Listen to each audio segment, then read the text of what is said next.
আসসালামু আলাইকুম ওয়া রাহমাতুল্লাহ। প্রিয় দর্শক শ্রোতা, ইসলামী শরীয়ত অনুযায়ী বছরের 360 দিনের মধ্যে 5টি দিনের রোজা হারাম বা নিষিদ্ধ।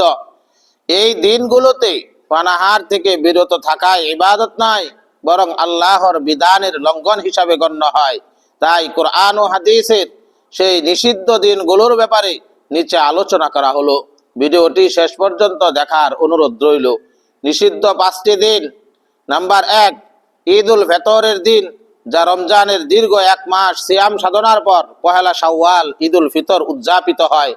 এই দিনটি আল্লাহর পক্ষ থেকে বান্দার জন্য মেহমানদারির দিন, তাই এই দিনে রোজা রাখা হারাম। নাম্বার 2, ঈদ উল আজহার দিন, 10ই জিলহজ অর্থাৎ কুরবানির ঈদের দিন রোজা রাখা হারাম। 3, 4, 5 আইয়ামে তাশরিকের দিন অর্থাৎ ঈদ উল আজহার পরের 3 দিন 11, 12 এবং 13ই জিলহজ হচ্ছে আইয়ামে তাশরিক। এই দিনগুলোতে রোজা রাখা হারাম। হাদিসের প্রমাণ।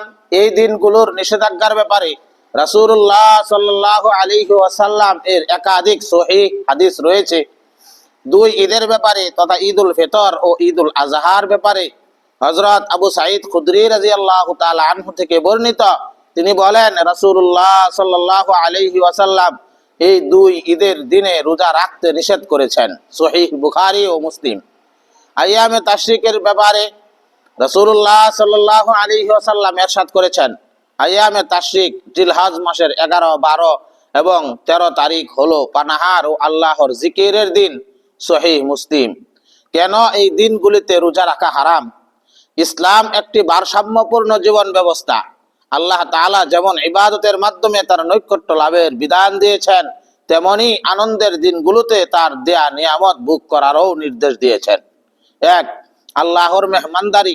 এই দিনগুলোতে আল্লাহর পক্ষ থেকে মুমিনদের ভোজের দিন। মেহমানের জন্য যেমন স্বাগতিকের খাবার গ্রহণ করা সৌজন্যের বিষয়, তেমনি এই দিনগুলোতে পানাহার করা আল্লাহর নির্দেশ পালনের নামান্তর। 2, আনন্দ প্রকাশ।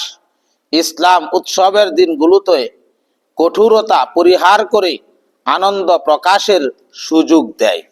আল্লাহ তাআলা আমাদেরকে এই হারাম দিনগুলোতে রোজা পরিহার করার তৌফিক দান করুন। আমিন।